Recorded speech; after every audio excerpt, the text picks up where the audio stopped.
हरियाणा में Indian national Lokdal के प्रदेश अध्यक्ष नफे सिंह राठी की हत्या के पहले का एक सीसीटीवी फुटेज सामने आया है। इसमें बदमाश सफेद रंग की कार में दिख रहे हैं। ड्राइवर के बगल वाली सीट पर बैठा हमलावर फोन पर बात करता हुआ दिखाई दे रहा है। वहीं गृह मंत्री अनिल विज ने नफे सिंह राठी की हत्या मामले में सीबीआई जांच के आदेश दे दिए हैं। उन्होंने कहा कि पुलिस राज्य में अपराध को रोकने के लिए जी जान लगाती है। अगर विपक्ष को हरियाणा पुलिस पर भरोसा नहीं है, अनिल विज बोले, राठी मर्डर मामले की सीबीआई से जांच करवाने से विपक्ष को तसल्ली मिलती है तो मैं सीबीआई जांच की अनुमति देता हूं।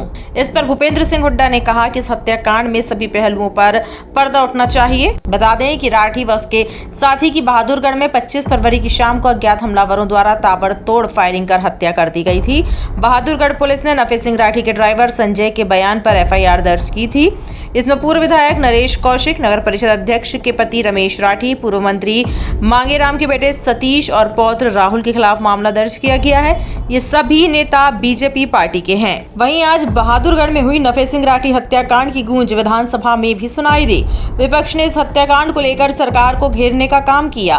भूपेंद्र सिंह हुड्डा ने विधानसभा में सीबीआई जांच की मांग उठाई। इसके अलावा मामले की जांच हाईकोर्ट के जज की निगरानी में होने की मांग रखी। हुड्डा ने कहा कि प्रदेश में कानून व्यवस्था का दिवाला निकल चुका है। आम आदमी से लेकर पूर्व विधायक और विधायक तक कोई सुरक्षित नहीं है। नफे सिंह राठी की मौत के विरोध में उनके समर्थक सड़क पर धरना दे रहे हैं और उनके समर्थन में पूर्व विधायक श्याम जी राणा, पूर्व विधायक रामपाल माजरा भी बहादुरगढ़ पहुंच गए हैं। तुझे छोड़ रहे हैं, जाकर इनके घर बता दियो, ये धमकी देकर आरोपी फरार हो गए। दरअसल नफे सिंह राठी के भांजे ने पूरी कहानी पुलिस को बयां की है।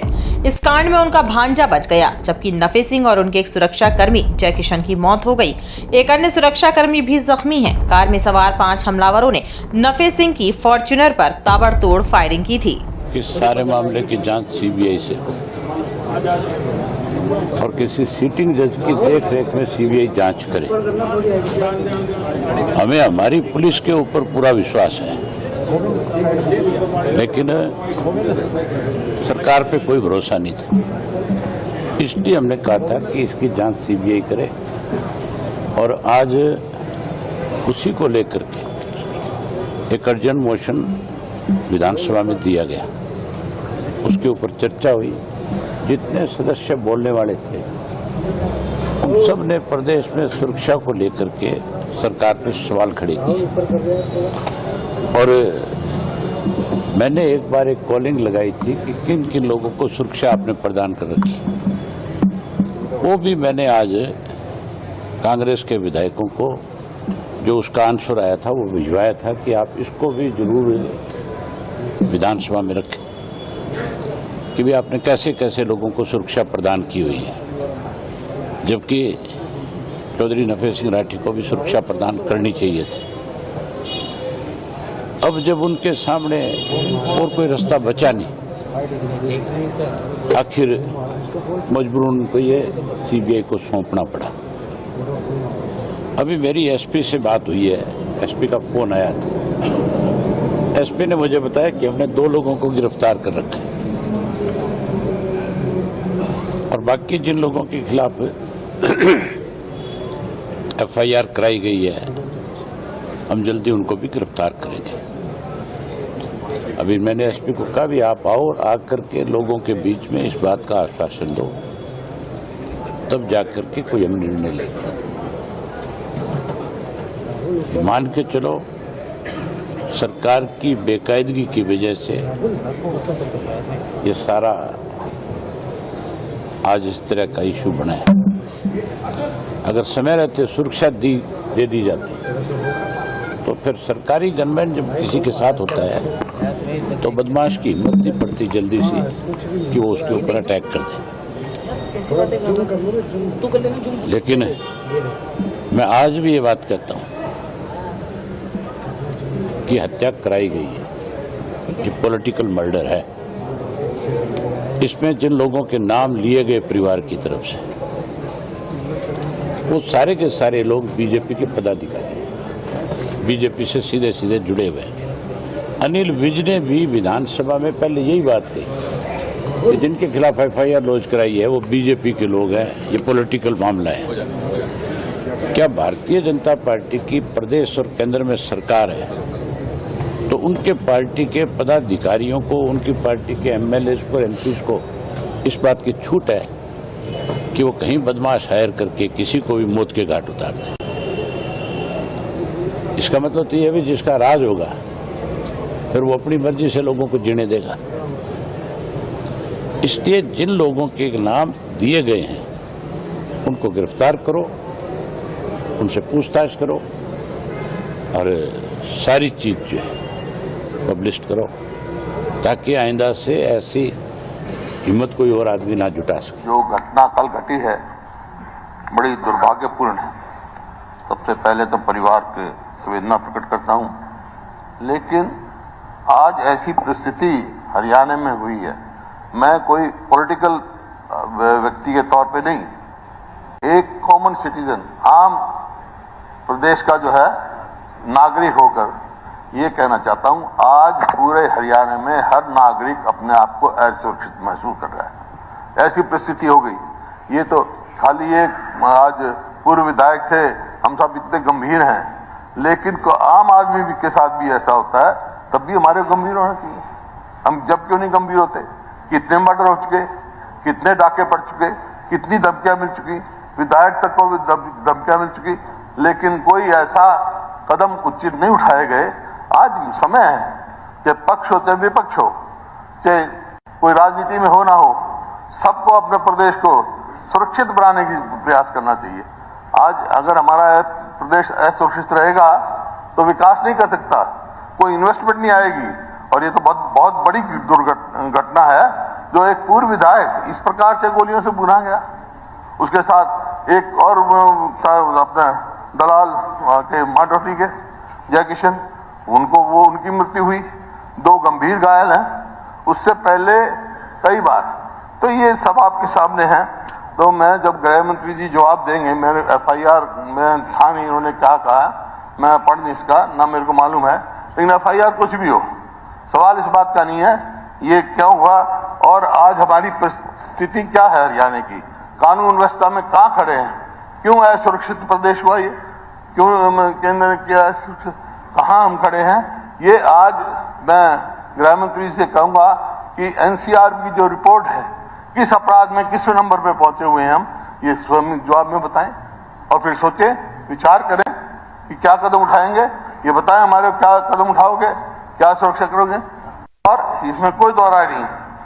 अब सवाल इस बात का है, एक किसान की मृत्यु हुई, उसका पोस्टमार्टम नहीं हुआ, लेकिन मैं तो हैरान इस बात पे हूं, वो कहते हैं भाई पंजाब में हुई और हरियाणा का SP कहते हैं तो हरियाणा की जुरिडिक्शन में हुई। जुरिडिक्शन किसकी है? ये क्या मामला हो रहा है? कानून व्यवस्था कहां जा रही है? इतनी सुस्त क्यों पुलिस हो रही है हमारी? जुरिडिक्शन का भी 4 दिन के बाद बयान आए और इस किस्म का माहौल प्रदेश में हो कि हर व्यक्ति अपने आप को असुरक्षित महसूस करे। विधायक की बात छोड़ो, विधायकों तो पहले भी कंप्लेंट कर चुके। तो इसकी तो एक ही है तरीका जो हुआ है, ये केवल एक पूर्व विधायक के लिए नहीं, ये पूरे हरियाणा के हित में है। जांच CBI द्वारा कराई जाए और हाई कोर्ट की जज की देखरेख में किया जाए, क्योंकि ये सवाल उठ गए, कई यहाँ सवाल उठ गए। कई ने कहा, जैसे पढ़ा इन्होंने भी बताया कि उन्होंने सुरक्षा मांगी। अबे चौटाला जी का बयान है आज अखबार में, सुरक्षा मांगी, SP से मांगी, चीफ मिनिस्टर को सूचित किया गया, IG को किया गया, जिसको भी किया। तो सवाल इस बात का, कौन इसकी जांच करेगा? क्या जो ये कह रहे हैं कि भाई पुलिस से मांगी है या गृह मंत्री से मांगी है, कि अब जो पुलिस की जांच जो बिठाई है इन्होंने, 2-3 DSP, या मैं अखबार में पढ़ा था, एक SP या 2-3 DSP आपने बिठाए हैं कि जांच करो, वो नहीं है। वो तो जांच होती रहेगी डिपार्टमेंटल, लेकिन जांच CBI द्वारा इस बात की होनी चाहिए, आया उन्होंने सुरक्षा मांगी थी या नहीं मांगी थी, मांगी थी तो क्यों नहीं दी गई, क्या कारण थे, ये इस बात की होनी जांच। इसी वास्ते मांग कर रहे हैं कि इससे CBI की इंक्वायरी से नीचे, हाई कोर्ट के जज के देखरेख से नीचे हमारे कोई बात मंजूर नहीं होगी। मैं विपक्ष नहीं कह रहा हूं, मैं एक नागरिक के तौर पे आपसे कहता हूं, और साफ पूरे प्रदेश के हित में, आपके हित में भी है। देखिए 6 महीने से लगातार हमारा पूरा परिवार सुरक्षा की मांग कर रहा था। मेरे भाई कपूर ने कई बार सुरक्षा की मांग की है, पत्रकार वार्ता करके भी मांग की है। मेरे पापा ने हर उस अधिकारी को जो ऊपर गद्दी में बैठ के देश या हरियाणा को चलाने की बात करता है, हर उस अधिकारी को लिखित में अपनी सुरक्षा की मांग की थी कि मेरे और मेरे परिवार को जान का खतरा है, क्योंकि हम राजनीतिक तौर पे इतने मुद्दे उठाते हैं, भ्रष्टाचार के घोटालों के इनके सबूत दे के जब सामने लाते हैं, लेकिन हमारी सुरक्षा की जिम्मेदारी किसी ने नहीं ली। खुद कट्टर साहब से मेरे पिताजी दर्जनों बार मिले हैं। हर बार जब भी मिलते थे आके मुझे बताते थे कि बेटे इस बार कट्टर साहब ने कह दिए सुरक्षा मिलेगी, लेकिन नहीं, खोखले वादे मेरे पिताजी को बलि चढ़वाने का उन्होंने काम किया। किसी पर कोई शक है? आपको नहीं पता बहादुरगढ़ के बारे में? आपको नहीं पता यहाँ पे कौन ऐसा गुंडा पल रखा है जो लोगों को मरवाने का काम करता है? FIR में नाम देखिएगा। किसी के नाम दिया आपको? नहीं, अभी देंगे। अभी FIR में नाम नहीं दिए हैं, अभी लिखाएंगे, FIR लिखवाएंगे, क्योंकि अभी पुलिस को यही असमंजस था कि हमारा कौन से थाने का ये क्षेत्र पड़ता है। GRP का पड़ता है, लाइन पार का पड़ता है, सदर का पड़ता है, सेक्टर का पड़ता है, पुलिस को ही नहीं पता।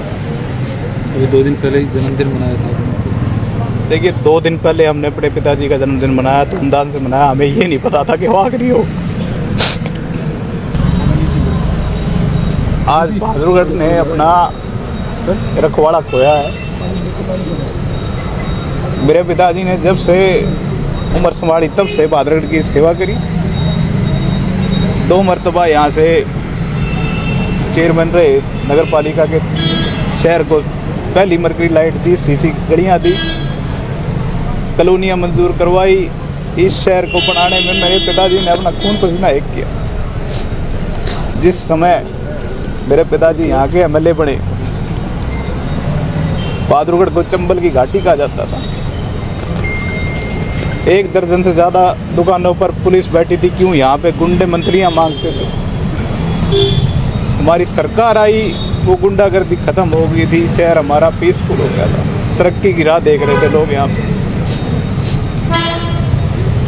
राजनीतिक तौर पे जितनी मजबूती से हम अपने हल्के की आवाज़ उठा रहे थे, शायद वे उन लोगों को पसंद नहीं आई जो इस शहर को तरक्की की राह पे नहीं देखना चाहते, हमारे परिवार को देखना नहीं चाहते।